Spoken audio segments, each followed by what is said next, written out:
Beautiful. I like it. I like it. Yeah. Welcome to the War Report. My name is Gastor Almonte. I'm with the homie Shalewa Sharpe. Shalewa, how you doing today, homie? I am sniffly. How are you? I am good. Yeah, you can't see me right now, but I am equally bundled up. I got like I got the vest on right now. I just dropped off the hoodie, but I had the full I'm dealing with the weather kind of situation that would not be associated with being inside. Right. Yeah. I'm sniffly because I did some dusting. Okay.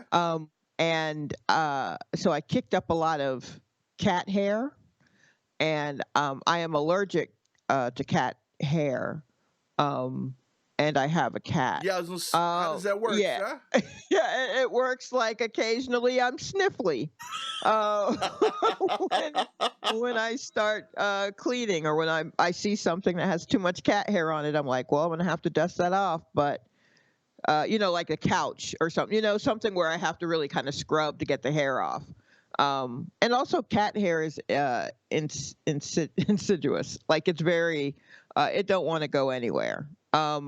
It just wants to be on the cat or on a soft surface and nowhere else. Oh, So it's just a lot of beating pillows, and then having the window open, and then being cold, and then turning on the space heater, and then the space heater making you all dried out, and then more cat hair in there. And so sniffly. Sniffly is kind of the best way to describe it. okay. Yeah, it seems, yeah. So, I'm sure I could take a Zyrtec and I'd be fine, but Well, I'm rooting for you, Sha. yeah, thank you. I hope you survive these trying but admittedly self-inflicted times. Yes, right, exactly. I can't even be mad. Once I realized, now I'm getting better at, before the pandemic, I knew when it was cat hair. And then for, about 5, 6 months, I was like, oh no, I definitely have the Rona, but no, it was still just the cat hair. So now I'm back around to, I bet this is cat hair. I did just dust a whole couch. There you go. So yeah. So we're getting smarter as we move through this pandemic. There we go. We learning. We're learning. I am Hmm. I am like trying to recruit someone to do graffiti for me. Yeah, so I just installed a new gate for my backyard, right? It's like Okay. one of these kind of like industrial gates. Is way too much for just me parking my car, right? Right. Way too much power.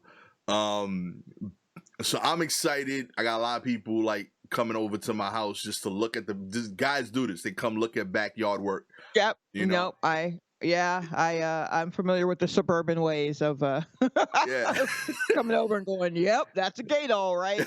Yeah. I'm blown away by the amount of questions I get. Like, you got that on the chain? Yeah. Oh, that's crazy. Oh, that's what's up. I'm gonna do that too. Like, it's such benign small talk that they're into, but I got to deal with it, because it's part of being in the neighborhood. But the gate is like a solid, like steel painted in black, like a matte black kind of thing, and it looks nice. I would keep it like that, but I already know that someone's gonna tag it. Right. So I want to be proactive because there's like a unofficial rule of, yo, if the work is good, leave it alone. I can't tag over that. So Oh. I'm trying to find someone. Hey, and word out there on the podcast, if you are in Brooklyn, Queens, in the area, and you would like to tag up a wall, I'm here. I will supply the paint. I can't afford much more, but we could work something out. I got two big ass walls I need to get like done up. Right, but don't be trash. Yeah, you can't be whack. I gotta see your work. You know what I Yeah. mean? Let me know what you're working with. But yeah, me and when I came up with this idea, my mom got inspired. She's like, yeah, I want the same. So that's why I got like a much bigger wall. So if you are an aspiring artist and you want to do this without getting arrested, I have two huge walls that are available. One of them is 6 by 18, and that's the Ooh. small wall. The other Oh, one, wow. I would say, is like 7 by like 100. Like you could do like a real, you could paint the whole Wu-Tang Clan on this shit. You got room for everybody. Now I mean, and not even just the 9. You Wow. could do extended members that like people forgot about. You know.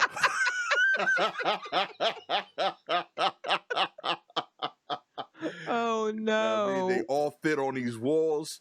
But yeah, I'm trying to find it. The problem I'm having is that like, I'm at like a weird age where like I'm still very much like, if a cop sees me, I'm arrestable, Uh-huh. but I'm clearly not like a kid.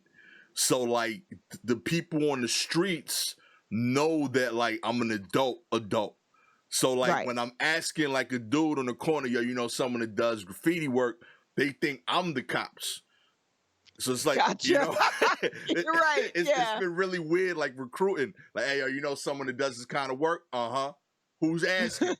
Right, right. So, well, I mean, I hope you get better results from asking on a podcast, like the feds ain't watching. That's what I'm saying. Like, Um, I'm putting it out there in all avenues so that people know it's a legitimate request. That's all I'm saying. Like, this is a real thing. I'm not a shady dude. I'm just a guy that wants to avoid having shitty graffiti work on my wall. I want something nice. I'm willing to pay for it. I'm willing to pay for the supplies. I'm willing to give you enough in supplies that you can keep supplies as well. I just want something dope. That's all I'm asking. Tag me all right. in your work if you got it. And that's the other part too, right? Everyone else is trying to be like an artist. If you go to their like IG page, you see them. Graffiti artists don't do that. They just put up their work and you don't know who they are. Like I don't know, like they don't got LinkedIn pages, you know? Like I can't Right. reach out. Yes. Yeah. It's hard to flip through, look for their portfolio online. They don't really. Yeah. You know, I admire Yeah. the work, but I don't think they've thought that through enough. They got to figure that out, you know? They're missing Well, out on work. they may actually have switched that now. I mean, I feel like since it is a very viable way, or you may end up getting someone who used to like throw up pieces and now is actually has made the transition to actual artist. Okay. So if that's the case and you're out there listening, if you have any proteges, Yeah. send them Gastor's way. Let's do that. Yeah, because Yeah. realistically, if you are past that point, I'm not gonna lie to you. I probably can't afford you either. Like I'm in the Exactly. middle ground here. You know, I'm trying to work If you've got with you. stuff in a gallery, we can't afford you. Yeah. But if you have someone who helped you hang your stuff in the gallery, send us that person. That's right. You paint the stuff in the gallery, I can't do it. If you put the little red dot that says a soul, talk to me. I can work with that guy. Right. Oh man, let's get into the news. Let's kick it off for politics today. All right. It's a big day, right? This is the end of the road for Mr. Trump. It's that week right here. Trump to issue around 100 pardons on Tuesday, sources say. That's right. President Donald Trump is preparing to issue around 100 pardons and commutations on his final full day in office on Tuesday, according to 3 people familiar with the matter. Fingers crossed, Lil Wayne.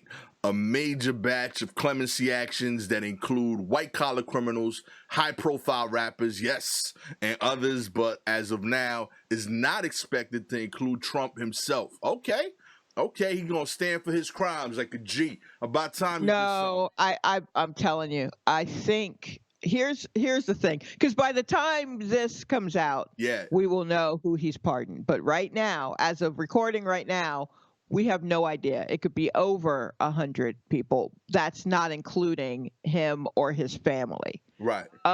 His lawyer folk are telling him not to do it because then it looks like that he did something. Oh. But I could see him doing it anyway and then saying it's a preemptive thing because I know they're going to try to stick something on me anyway. Right. Even though I'm sure whatever he thinks someone would have stuck on him will stick because he did do it. So he'll probably have very specific things that he thinks the man is going to try to stick on him. And if he has very specific things that he thinks they're going to catch him on, it's because he did those things. He tells on himself constantly. So, I wouldn't be surprised if, at the last minute, the whole everybody gets a pardon. My man giving them out Oprah style, baby. Yeah. Just everybody, hey, were you thinking of doing something bad? Boom, here's a pardon. Saw Just you, pull that G. out whenever you need to. Or about preemptive pardons, baby. Yeah, And but I did see I thought I saw a list on Twitter and Lil Wayne's name was included. Yeah. So was Kodak Black, maybe? Really? Okay. Look at my man. I don't know about that one. I don't know. Trump I is don't know hip-hop. about any of it. Yeah, who told him about Kodak Black? You know who surprises me that hasn't asked for it? That's hip hop. Who? C Murder. Oh, well, that's because Monica's working on that, and Monica ain't gonna work with Trump on that. But I figured Master P got like stupid money. Like I felt like he could be semi in that world. You know what I mean? Yeah, perhaps, but I still feel like he's arguing with Monica on how to get C Murder out. I don't know. I mean, Monica's still trying. I mean, she's still perhaps carrying a torch for that young man. I say young. It was young back in the day. Ain't none of us young now. Yeah, but even Silk is old at this point. Silk is straight up polyester right now. But yeah, so it may just be like think about it. If you had a loved one and there was a way that you could get Trump to pardon him, would you take that Trump stamp of okay? Or would you say, we already got some balls rolling over here? We're already juggling a few things. I don't know if we need you, Don. I think if I'm Monica, yeah, I think I will hold out because as much as like she has a bond for C Murder, that's not her son. You know what I mean? Like I'm trying to think of the cutoff. Like in my head, I'm gonna deal with Trump if it's like my mom, my dad, my kids, and like my wife. Like my little brother, I love you. Nah, we gonna hold out, my G. You know what I mean? You gotta be a soldier right now. Oh man, my cousin, wow. I'm gonna send a strongly worded letter to the next president. Anybody after that, don't even. I'll sign something, but like I'll agree if someone else does the work, but I ain't gonna do the leading and none of that. Right.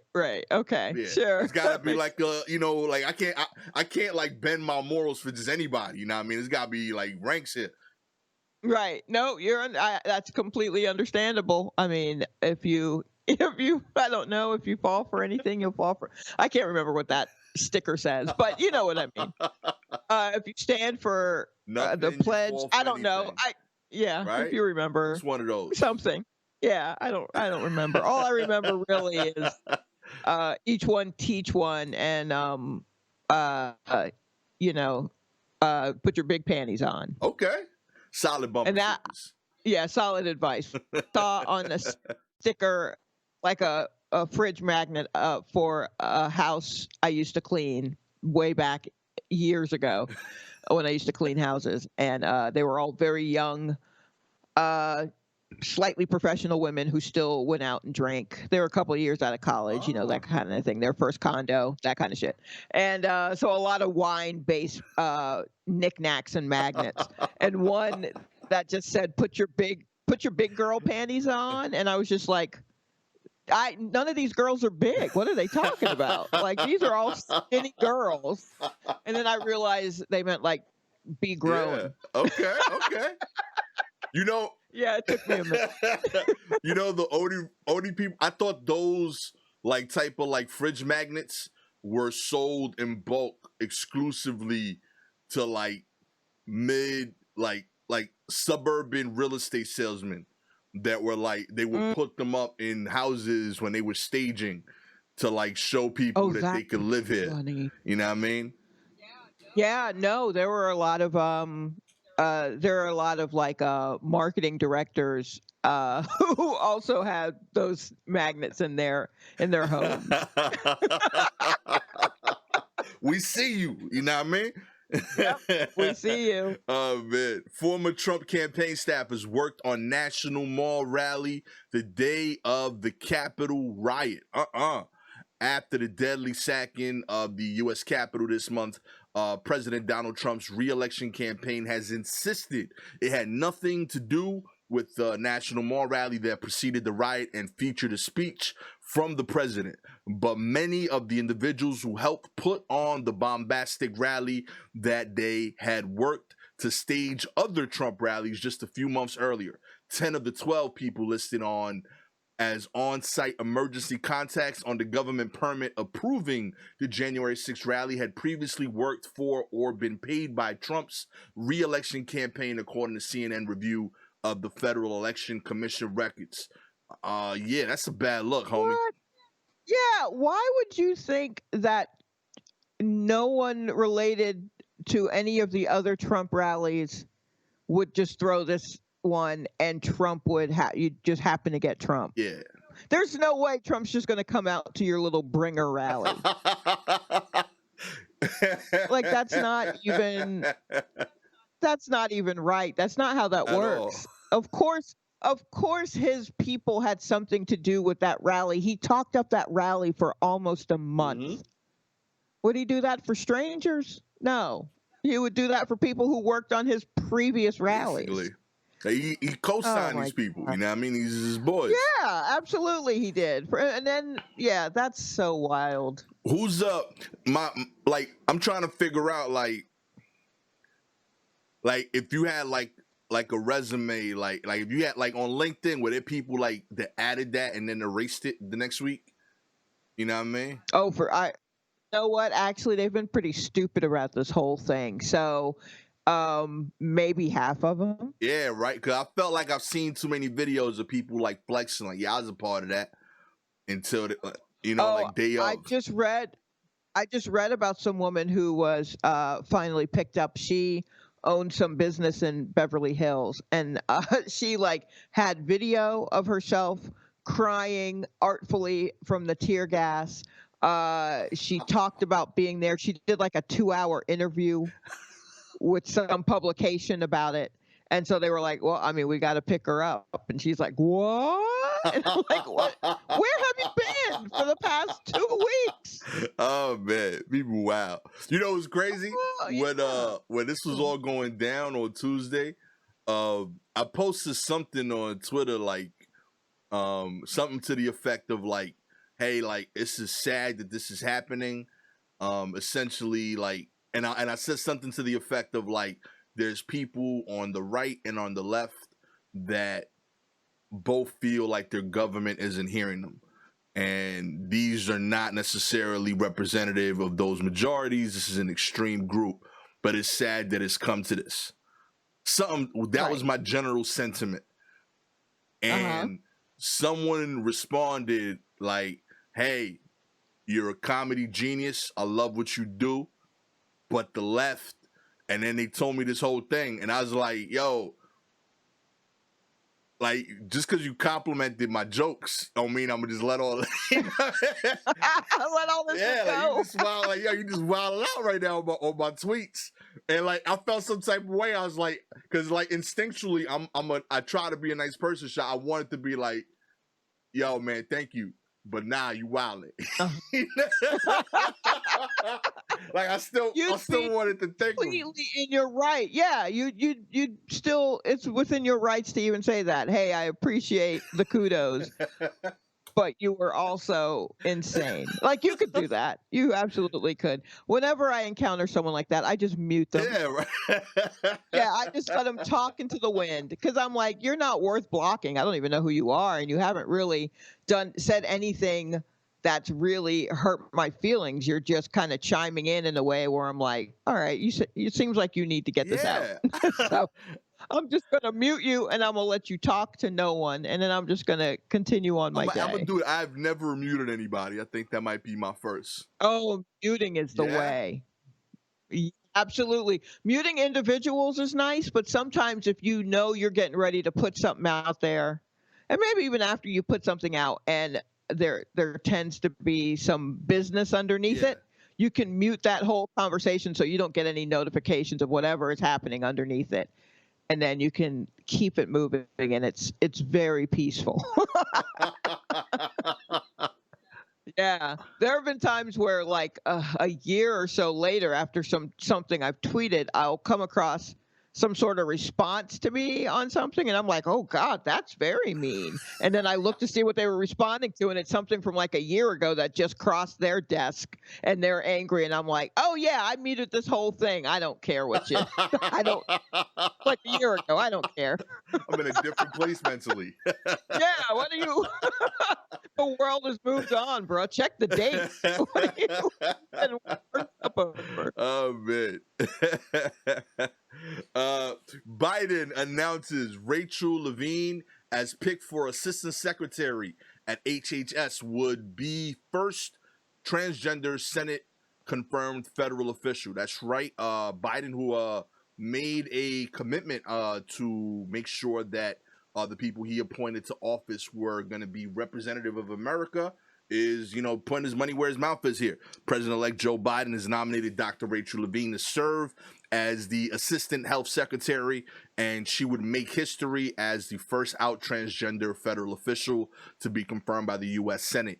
Levine is currently the Pennsylvania Health Secretary and a pediatrics and psychiatry professor at Penn State College of Medicine. Fucking flex. God Ooh, damn, that is a nice. dope ass resume. She served as the state's physician general in 2015 and assistant health secretary in 2017. Levine was confirmed as the state's health secretary in 2018 under Democratic Governor Tom Wolf's administration.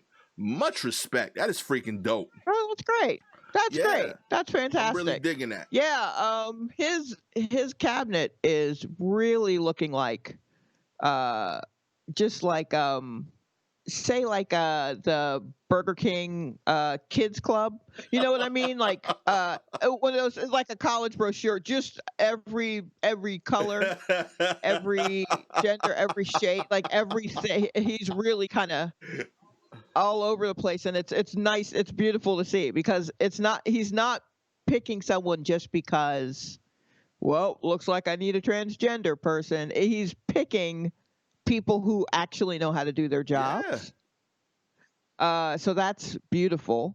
And yeah, it's nice to see that, and I'm really looking forward to when I don't have to know who these people are.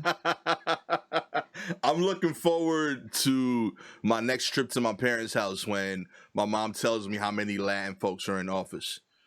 She's Yeah, gonna right. tell me No, about it's all of these people, like every one of them. Hey, you yeah. know that this person is from this country. That's what's up, ma. I'm very proud of you.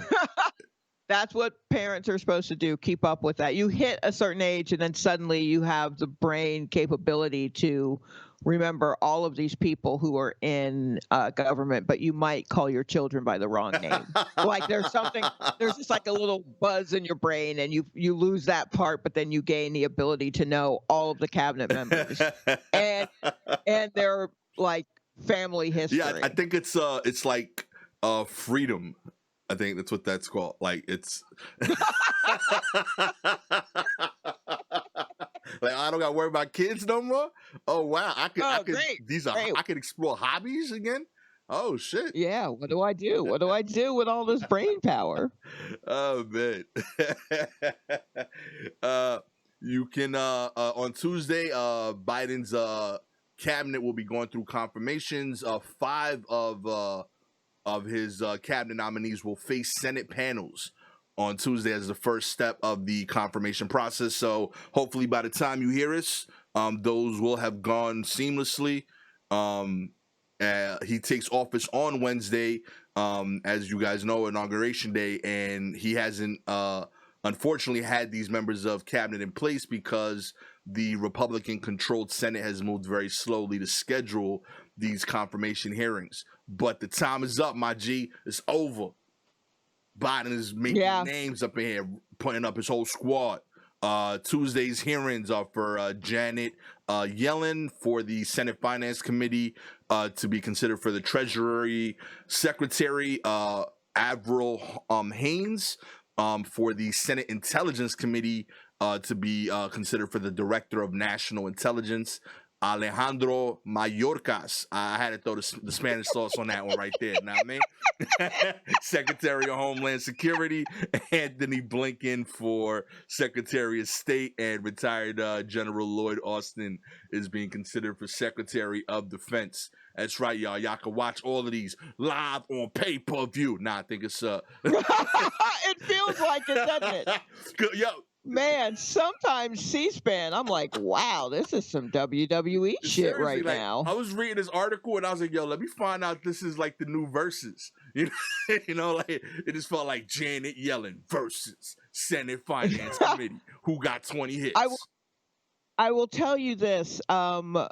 Back in the day, I don't know if C-SPAN even still shows this on Sunday nights, but they did. They used to show the British Parliament in their meetings, like on a Sunday night. And I was staying up. This was many years ago. I was staying up late to watch a show on MTV that started like Sunday night / Monday morning at midnight.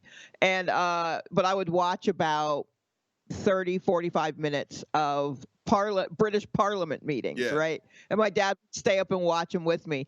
And those motherfuckers yell at each other like a street fight. Like it's one of them. They're sitting literally on opposite sides of their room, of the big building that they're in, and one will stand up and address the other side and just go, well, blah blah blah blah blah blah blah, crumpets, tea, and then whatever it is that they say, if the other side didn't like it, they just be like, oh, boo, like that, just outward like heckling.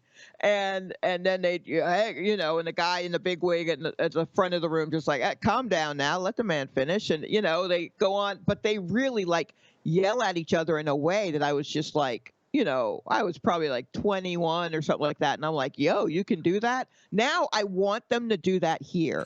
I don't want them to go to fisticuffs like they do like in Thailand or wherever it is. Like, you know what I mean? Every once in a while on the news, you'd see like a fight broke out in, such and such parliament and they're throwing chairs and shit. That kind of would be nice, but I don't want that all the time. But the heckling, absolutely. Especially now that I've started comedy. I'm like, they could do for some heckling. Yeah, I'm on board with that, I got to say. Yeah. That piqued my interest. I actually want that. You know what I mean? I think that should be a requirement. Like if you're gonna be, like you're one of one of the rare few in these roles. Like you're ahead of like this part of our country. I feel like you should be witty enough to come up with jokes and comebacks. You know what I mean? Something. I mean, I guess yeah. I mean, I guess you could be boring, but I also feel like, especially when they were arguing for the impeachment last week and they each had 30 seconds to a minute, it was, first off, one of the more interesting open mics I've ever seen. It definitely got me. I was like, yo, man, give him the light. You know what I mean? Like I got that energy again and had to like sit down and breathe. But yeah, like some people would definitely squander their time on some old bullshit and some people get straight to the point. And I would like to see that happening, at least in the Senate where there's only like 100 of them, where it's more. I think, even though my understanding is that the Senate is a little hoity-toity because there's only 100, whereas over in the House, those guys are just like chewing on furniture. They're animals over in the House. I could be wrong on that, but that's the feeling I've always gotten from our government. I feel like everybody in the Senate should have like honorary battle rapper. You know what I mean? Like you should have like Hollow the Don and Charlie Clips. Loaded Lux. It'll be like, yo, this speak for you. Like you tell them what you want to say, and they say it in bars. So someone should go up and just say something like starting off with Beloved, like just starting off with Beloved. I want them doing all the hand motions. So they just do it outside? Like, how does this work? I love this. I really want this to happen so bad right now. Just hearing someone in the Senate. If you don't pass my bills, you know what I mean? I might have to unload the clip on you. Oh, man. I'm waiting for it. Man. Iron Solomon. You know what I mean? Run for office. Go out there. Do it up. You know what I mean? Janet Yellen says the Treasury should focus on workers, women, and minorities. Yeah, I'm about to squad already, B. Y'all got me. Let's do this. Janet Yellen, President-elect Joe Biden's pick for Treasury Secretary, urged Congress during her confirmation hearing on Tuesday to move swiftly on a bold stimulus spending to relieve the economic suffering that the pandemic has caused. Yellen would be the first female Treasury Secretary in American history, underscored the urgency of Biden's proposed $1.9 trillion stimulus proposal. That's right. She tried to get us these 2G checks. Yeah, just cut us our check, man. Yo, Just give us our money. Give us our money. That's all. Shot, Just give us our money. like super like conspiracy theory out there thinking, what if Trump acted up to get us the 2Gs? Like he was on some like Batman shit, like I gotta give them the enemy that they need, you know, like you gotta be the hero long enough for them to hate you type shit, you know. So he was like, yo, I fucked up, I gotta do something right. So if he says if I say I want the 2G bill, my own people gonna fight against me. So how do I get it approved?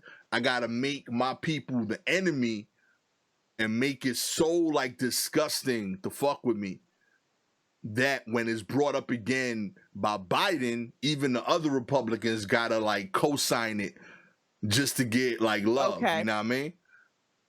Well, I think he was partially doing that when he said everybody should get $2,000 like a month ago. I think he was partially doing that, not necessarily because he thought we needed or he wanted us to even have our $2,000, but to fuck with the Republicans because overall they didn't buy into his whole election fraud thing. Right. So he was doing that to upset them. I don't think that theory would work because if you remember our earlier check from whenever it was last spring, those, if you got the paper check, those were slowed up because he wanted to put his name on it, even though his name didn't need to be on the check. So if that's how your brain works, you are at no time thinking about the sacrifice you need to make. If you slow up me getting my money because you want to print your name on the check, even though your name is not necessary, you're slowing up me getting my money. What is that? I don't care about your name. That's what I thought he was after. I thought he was like, I'm going to lose. My people ain't rocking with me no more. I at least need the love of the people. So this was his way of like making sure that's for a hot second. I thought, oh, he's doing this so that people will love him again. And they said, hey, man, Trump gave us money. What you gonna do, Biden? I thought that was his mindset. Yeah. But then I was like, oh, but he's not moving in that way. He's just mad at everybody. Yeah, nah. So he's just saying shit and not doing anything, and then nothing will get done. And I'm like, that's really more him. I feel like that's a little more him. And I guess putting his name on the checks the first time didn't give him the rush that he had been hoping for. And he certainly wasn't going to fix whatever happened this time. He still had to go, his name on the check or not. He still was going to have to go. So you imagine that you sign every check. You think that's going to boost your ego. Yeah. And it doesn't do anything for you. Like you know, like nothing. That night, like Melania was like, "Y'all still gotta choke you in bed for you to nut." Like you should be there. He went through 4 or 5 Sharpies just writing his name in that scribble, and it nothing. Oh man! In health news, Biden's COVID team is nervous about what the Trump team hasn't told them. That's right. That this is a real concern the president of the United States has. With hours dwindling until Joe Biden is sworn in, officially taking the helm of the U.S. government during the worst health crisis in 100 years. A sense of nervousness has set in amongst those advising the incoming president of the pandemic. The overarching nagging concern, they don't know what they don't know. When I read this article, I read that quote in Samuel L. Jackson's voice. Like, there's known knowns and there's unknown unknowns. The things I know, the things I don't know, and the things I don't know that I don't know. You know what I mean? Yeah, they should be worried. I mean, the Trump administration had a really pesky habit of stacking up folders and notebooks full of blank pieces of paper and then displaying it on camera and going, huh? Huh? How about that? Look, we got these notebooks. But no one can look in the notebook because there's nothing in there. So I'm pretty sure like the COVID information is just one folder. And inside the folder is a moth. You know, like a cartoon where someone opens their wallet to show they're broke. They open their wallet and one little moth flies out. That's absolutely what their plan looks Oh like. my goodness, that is super sad. Yeah, I agree. I don't think there's like information they've hidden. I think it's information they didn't bother to get. Like you gonna get a whole bunch of people like, yo, so like, yo, for real, what's going on in California? My G, we ain't been there in ages. I don't know what's happened. You tell me. You know what I mean? Yo, where them kids that was missing? Word, we should look into that. We haven't had time. Right, exactly. Yeah, they got nothing. They absolutely have nothing. Man. So I could totally see. I'm concerned for many of the teams that Joe Biden has to bring in. Like everybody is just literally walking into a room that's every office has got to be covered in papers and chicken feathers and like a small flame in the corner. Like there's no way that offices have any information at all. Yo, like all the chairs were broken for kindling. Like I think the place is just the hottest of messes right now. You made me think of something, Shy. Yo, like this is Trump's like last week in office. There's no like freaking rental insurance. There's no first deposit. You know, like, you think he's throwing like a rager this week? Like, yo, let's come turn up at the house. Here's what he's doing. I just saw this last night on the news because I'm becoming an older person and I just turned on Rachel Maddow for no reason, just to bum myself out. She said that the plan is, so, you know, Trump, and again, when you hear this, let me know if I was correct because this is, I'm being psychic right now, but his plan, I believe, was to not be at the inauguration and to leave before all that went down. He wasn't going to go to the inauguration. No one wants him. That's fair. So there were invitations going out because he did say he wanted a big blowout. Okay. Say he wanted a goodbye party, a big blowout, he said. So there are invitations to a party at what's the Air Force Base? Andrews Air Force Base, I think. So in the morning, Wednesday morning, while he's still a president, so he could still use Air Force One, and he was going to have the plane fly his family to Florida. Okay. While he was still president, and could still use the plane. But before that, they're going to have a big party. That morning at 8 a.m. Yo, he wants to have they want to have a going away party for him at 8 a.m. in the morning at an Air Force base before he got on the plane and flew back to Florida, and then the plane comes back and has to be deep cleaned. And the invitation was like, if you come, bring 5 of your friends. So he's throwing a going away party at 8 a.m. the day of the inauguration at an Air Force base. Yeah, see that's the one thing that like is redeemable about this dude. He throws a party. Like I know like he turns up. I don't even necessarily know if I would get down with the activities at the party, but I know that whoever is his target demo would have a great time. Like he clearly knows. At 8 a.m. I feel like his people know how to turn up regardless of. Like I don't think Trump functions in a world where like 8 a.m. is prohibitive of what he does. Like I promise you, 8 a.m. Yo, Okay. you want a Big Mac? Yeah, I'm having a Big Mac. You know what I mean? That's just how Trump gets down. There's no Yeah, yeah. time doesn't Right. matter in that regard. Okay. I see You know what what I you're mean? saying. I feel like I'm picturing Trump treating like that plane like the worst like Hertz rental ever. Oh yeah, no, the whole house, there's no way. They said that there has to be that they are going to deep clean the White House and the resident, like the whole Yeah. thing.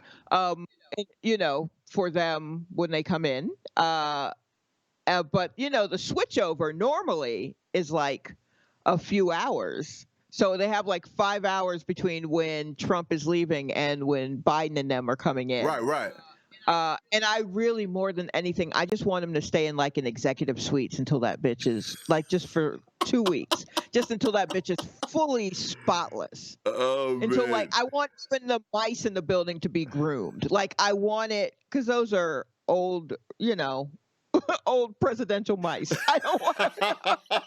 You're not gonna get rid of them, but at least let them be clean. I don't want them groomed. So I don't see them doing that in 5 hours on, like, I see members of Trump's family still pulling shit out of that house at 11:58 a.m. Almost depth. This is like, Yeah. If this was like a hotel, he would be like way over the late checkout. They would be Way charging, over homie. check. But they can't do nothing. It is what it is. There's no rules to this. Oh no, they can drag his ass out of there. Like, can you take like a picture? It says it in the like while you're in the White House, let's say like you leaving, like can you grab like, yo, I'm gonna take this vase with me. You know what I mean? You didn't see the footage of them carrying out a bust of Abe Lincoln? Ain't no way on God's green earth Trump moved into the White House with a bust of Abraham Lincoln. There's no way he had that, and it wasn't gold. And it wasn't Trump dressed as Abe Lincoln. There's no way. But they left with one when they were packing up his shit. They left with it. I respect that a little more right there. No.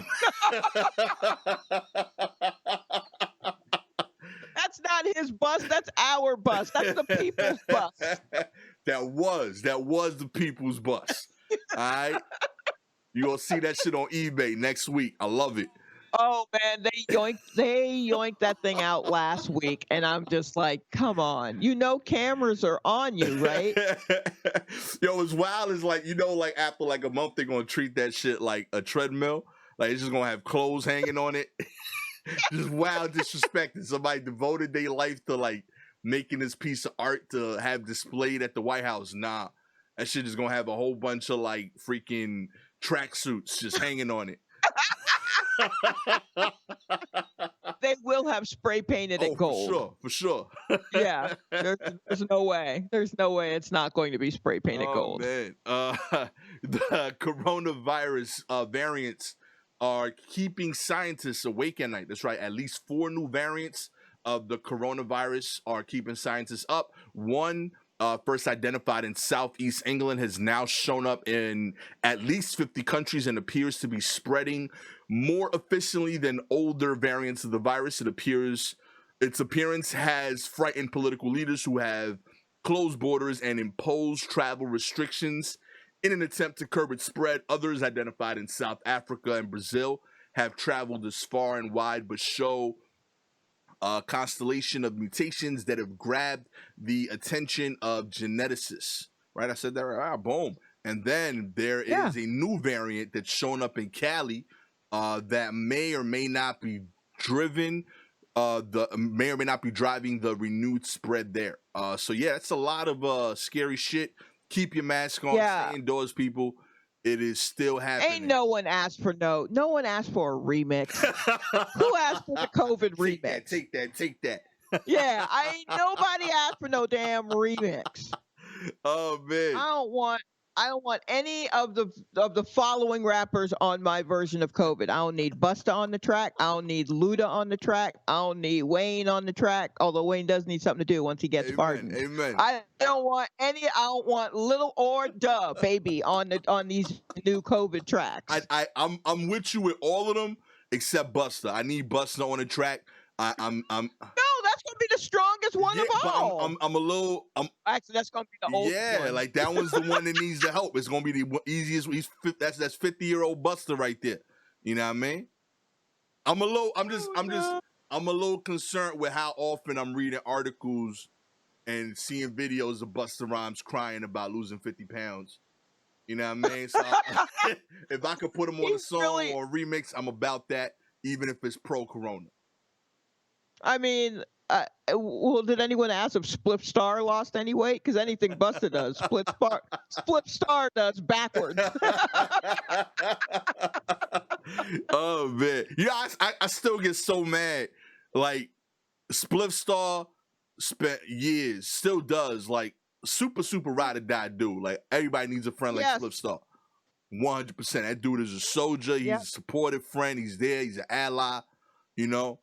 He is what a hype man 100%. is. He is. He is the gold standard. He's the gold standard.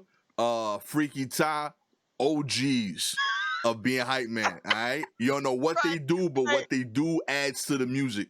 And whenever they not there doing it, the music suffers. You feel notice it. You feel it. Yeah. My issue is Freaky Ty. He was like, listen, I'm not rapping on shit. You just gonna hear me do ad-libs. He stuck to his lane.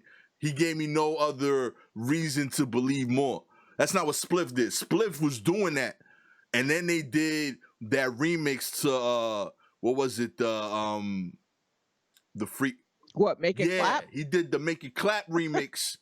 And God, he had the best verse on the song. And I was like, yo, what the you been hiding this shit this whole time? Going in the background, you could have been doing this on songs, and then he never does it again. He just disappears. He's like, "Nah, I'm good. That's all I wanted to do. I just wanted to do one verse." I wanted. You know, he needed his own 32, and now he's good. Man, that's the only payment he needed. I wanted the album after that, man. That's all. You know what I mean? If you're gonna tell me that this is the best you could do, that's fine. You know, but that wasn't. There's room for more. You know. That's all I'm saying. You don't have Jordan wasting his time playing baseball for 20 years. No. I need him on the court. You gotta let him exactly. Out. Busta, you gotta let him out. You gotta let him out. Oh man, I saw, Busta put out an album like late in 2020, and I saw a video of him promoting it. He was like on a flatbed truck or something, and he's doing his new songs, and Spliff Star's right there with him, and knew exactly when to chime in with the words. And I was like, I mean, do they share like a Google Doc? Like, how does he know already that album? Is he in the studio with Busta, right? As Busta's writing, or does he just like get an email and it's like, here, I've highlighted the words you need to know. Come in on the blue words, and then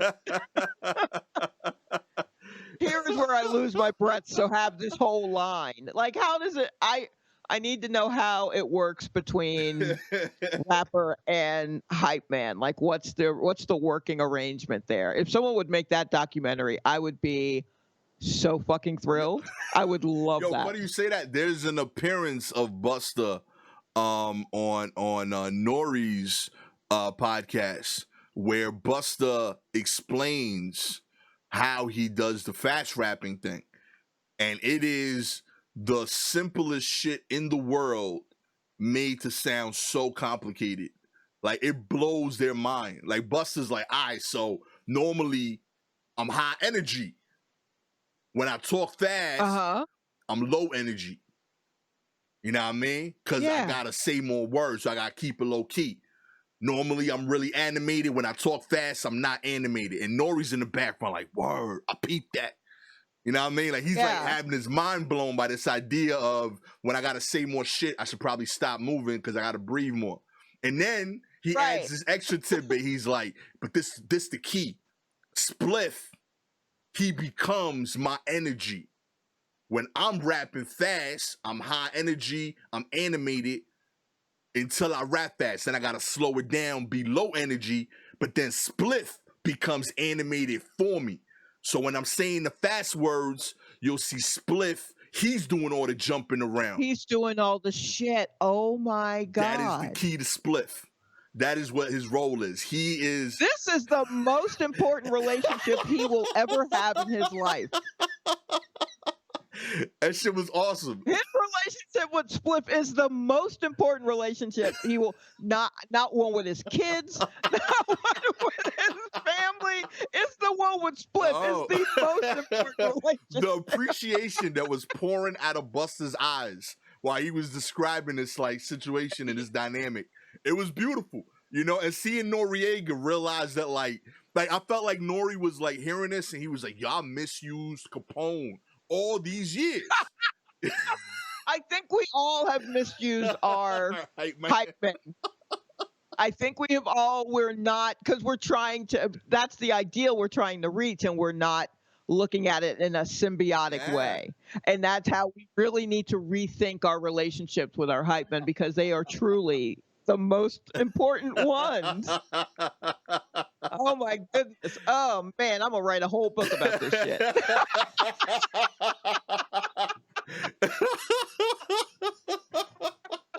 Oh man, real shit. I wanted to do a whole rap album as a hype man, where like it, I've told so many people about this. I wanted to do a whole album where like it was just me doing ad libs. That's so funny. Oh man, I'm gonna do that. I'm gonna live all my dreams in 2021. Let's do that shit. Yeah, you might as well. Might as well. I can see why. Fired Florida data scientist Rebecca Jones turns herself into jail and tests positive for COVID-19. Damn it. The former Florida data analyst who has accused state officials of covering up the extent of the pandemic has turned herself in days after a warrant was issued for her arrest. The Florida Department of Law Enforcement said Rebecca Jones has been charged with one count of offenses against users of computers, computer systems, computer networks, and electronic devices. The FDLE said she surrendered on Sunday to Leon County Detention Facility. Jones walked out of the jail Monday afternoon after posting bail. Wearing a mask, she told reporters outside that she had tested positive for COVID in the jail. This is someone who's been accusing the governor of Florida for kind of faking the numbers for COVID-19, misreporting things. So, like, some people are seeing this as, like, she needs to come into justice for trying to, like, mess with the sanity and causing people to be more nervous than they should be during this situation. Other people are viewing her as a hero because she is someone who has been very outspoken about the fact that this was a dangerous pandemic was being hidden. And it was her job. Yeah. Her job was to run the site that had the information about COVID cases for the general public from Florida's government. And she was putting the truth on the site. And and the governor was just like, hey, can you not do that? Can you not be transparent right now? And she was like, yeah, no, I'm not going to be able to do that. So they let her go from that. And she started her own site that was like, all right, here's the transparent stuff. Here's actually what's happening. I know what they say is on their site because I worked it, and that's not true. Here's the truth. And, you know, she had her peoples who were still working for the man who I guess was giving her info and all that kind of stuff. And she was very transparent with all of that. And then they, you know, wanted to make an example of her. So, you know, they had a bench warrant out, just all kinds of shit. And like she had since, what was it? She had moved to Maryland. Yeah, she was trying to avoid and they were just like, look, we're going to, you know, put a warrant out and you'll be arrested in Maryland. So she drove back down to Florida to turn herself in. And and then, paid the bond or whatever. And the state hadn't even pressed full charges yet. Like the complete set of charges haven't even been named. It's like they were just torturing her. They also, in the middle of the night, kicked down her Yeah. door with guns and took her stole. I say stole because ain't no one asked you. You have to do all that for computers. You a woman with computers, and you think you need guns? What are you doing? And took her stuff. And she was worried that they would use her electronics to try to figure out who Feeding her the info. who was giving her info. But this is so upsetting, and also it truly sucks that she got COVID as well. It really is like it gives me hope for white women, out there. We got cool ones too. Don't be a Karen, be a Rebecca. Also, when they make the movie about this, who knows how this will end, but they will make a movie about this. This is like Norma Ray or or Silkwood or something like that. It's like one of those kinds of movies where someone has the information and they just have a folder of papers and they're just constantly running shadowy men who are trying to kill them and get that folder. That's what this is. And it's wild, but I also hope she watches her back because it's real. These streets are messy right now. Yeah, we're rooting for you. You know what I mean? Stay safe out there. Rebecca, much appreciate you kind of championing the cause and bringing awareness to how serious this was before anyone else thought it was serious. You know what I mean? Especially in Florida. Y'all are crazy down there right now. I'm praying for y'all all the time. You know what I mean? Oh, Much respect. Police recover a 500-year-old copy of the Leonardo da Vinci's Salvator Mundi. That's right. In arts and science, we out here. A 16th century copy of Leonardo da Vinci's Salvator Mundi, the world's most expensive painting, has been recovered by the Italian police after it was stolen from a museum in Naples. The artwork, which was likely painted by one of the Renaissance master's students, was discovered at an apartment during a search in the Italian city. The property's 36-year-old owner, was found nearby and taken into custody on suspicion of receiving stolen goods. See, man, you aspirational in the wrong way, my G. Well, I mean, did he know it was stolen? I mean, I feel like when you get a piece from the 16th century and you 36, you don't got, I own art from the 16th century money. You know what I mean? Like, I feel like because this is my life. I don't know who this kid is. Okay. But, so let's put that out there. I might be talking on my ass, admittedly. But my general vibe is at 36, if you have the kind of money where you can afford this piece of art legitimately, they would put your name in the article.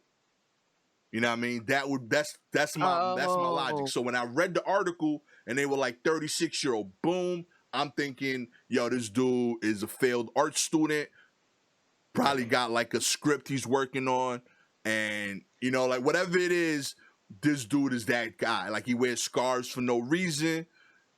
That's the energy I'm getting from this dude. You know what I mean? See, I would think that he'd have enough money to not have his name in the article. Oh, okay.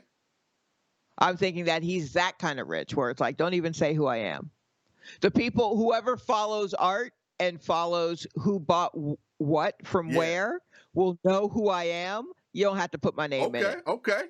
For the hoi polloi, the ones who follow, because I mean, it is, there's definitely a way, if you're tapped into that world, where you can see what's sold at an auction, and if you have an idea of who's collecting what, and just in the world in general, you could probably look at something and go, oh, I bet Jim got that. You know what I mean? Like, you just know. Oh, man. Because you're tapped in or whatever. So that's what I thought. I thought he just had enough money that he could do that. He was just like, don't tell. No one needs to know all the details, right? No one needs to know I got. I've seen way too many episodes of White Collar on USA. So Like I saw this, and all I thought about was Neil Caffrey. How he would have done this. I was like, yeah, my man Neil would have got away with this shit. You know what I mean? Yeah, it's gotta suck too. You freaking, it's been 500 years, and they Mhm. still don't give you credit for your work. They still like, yo, this is one of Leonardo da Vinci's students. Now I had to go Right. down like 8 paragraphs in this article to see who they think it might be, and they still was like Leonardo's student. Like they ain't even say his name off jump. Yeah, they probably don't know. I mean, artists have studios and you're like, "Oh, they're working so hard." And it's like, "No, they got people in there working hard." Man, B, that sucks, yo. Yeah, I mean, it also it's a business. So I bet he probably had a few folks who just knew how to copy or paint in his style. And then, they break out. And if they make it on their own, they'll say they were apprentice Right. of, I whoever. felt for them. This is like this felt like somebody like in like 300 years discovered that like Daz or like DJ Khalil did all them beats for Dre, and they and they still calling it Dre's work. They're like Dre's song is crazy, despite the drumming work by DJ Khalil, random student of his. It's nonsense. Give the man his credit. You know what I mean? Yo, did you see the thing about uh there was a young woman, a DJ, who was playing the songs that Timbaland produced, like 3 of them, and then what Middle Eastern song he sampled Yeah, from. yeah. And Twitter went crazy because a bunch of people were like, "You mean he didn't write those songs? He just stole them?" And it's like, Not. okay, he sampled them. And they're like, "Nah." I'm like, "What are you talking Yeah. about? Nah, he didn't. It's sampling. Like, did he sampled them? Did he barely tweak them? Maybe he made the drum stronger or did whatever to them, looped them Yeah. or that kind of thing. But he sampled them. Like That's what that not. art is. What do you? Yeah. What are you listening? Do you even know what you're listening to? And it's just wild to hear just people like, "Nah, he just stole them." I'm like, "Oh wow," it's like Diddy never happened. Yeah. And I'm like, I can't even say that, because if you were shocked by this news from Timbaland, Yeah. then I can't even say anything about Diddy, because you'll think he wrote those songs too. Like, what are you?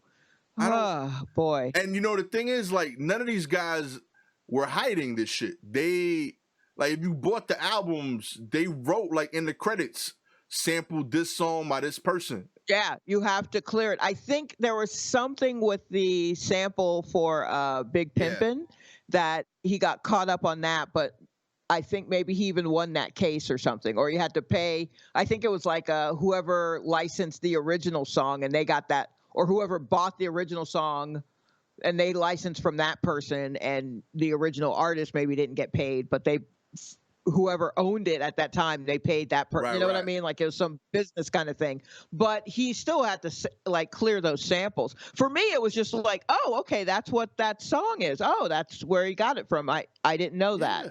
But others were just like, he just stole the songs, and I'm like, No, yo, that's not how sampling works. that's not.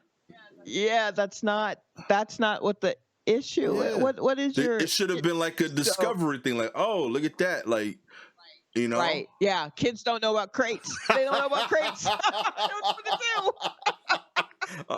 I'm like, I can't believe I have to explain sampling on both ends of my life.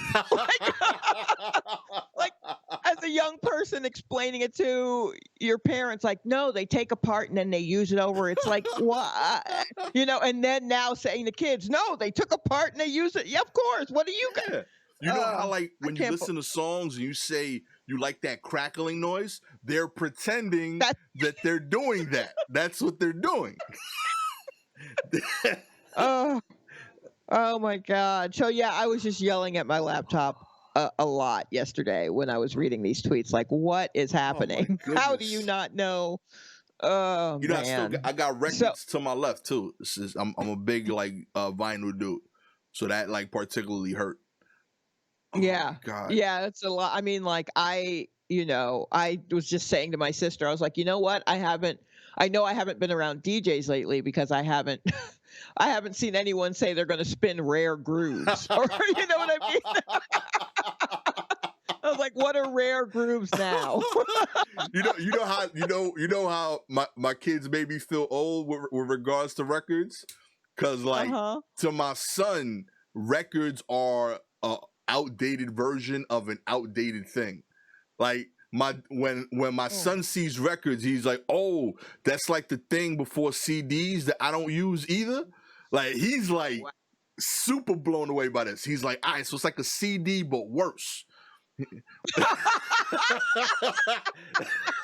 every I tried to explain it, and he just couldn't wrap his head around it. He's like, "All right, so it's bigger, it's heavier, it has less space on it, it's Right. less clearer. You can't put pictures on it. It's only music." Okay. Yo, I remember talking to someone and they said something about, or I said something about a floppy disk, and then they said the dimensions that they were thinking of, and I was like, "No, I mean a floppy disk, like the Yeah. big ones that were actually floppy." And they were like, "What?"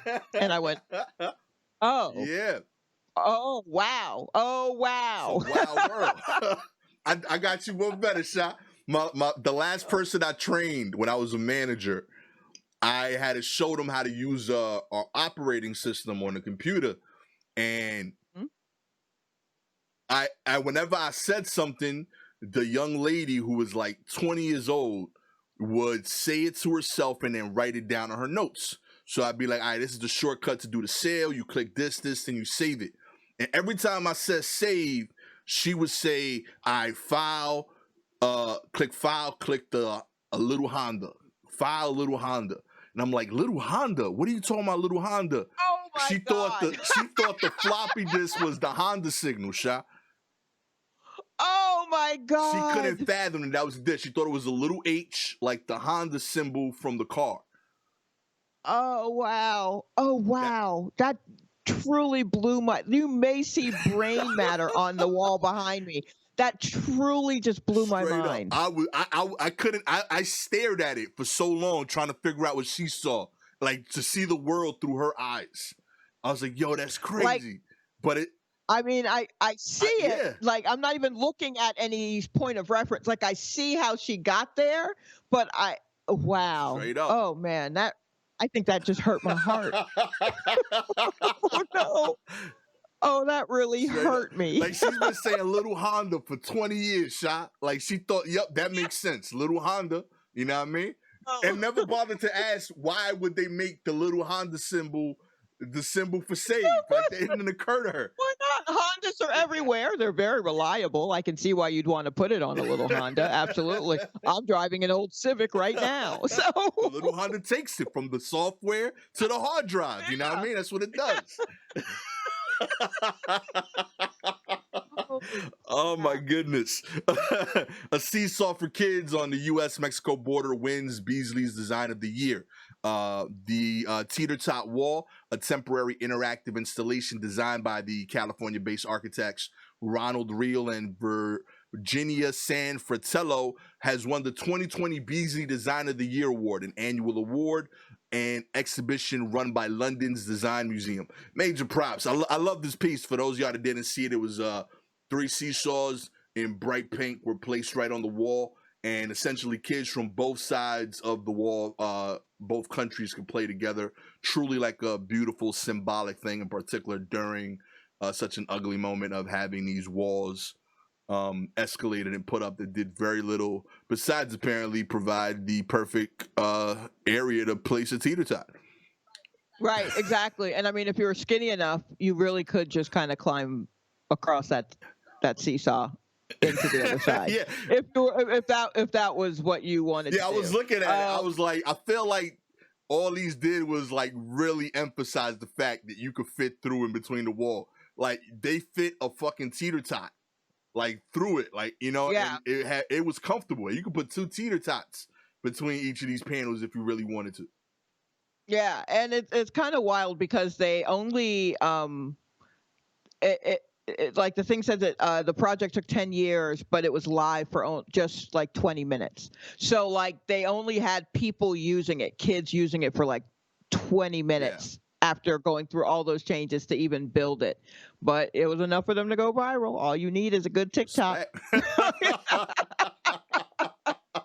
That's all you need. Much respect right there. That's all you gotta do.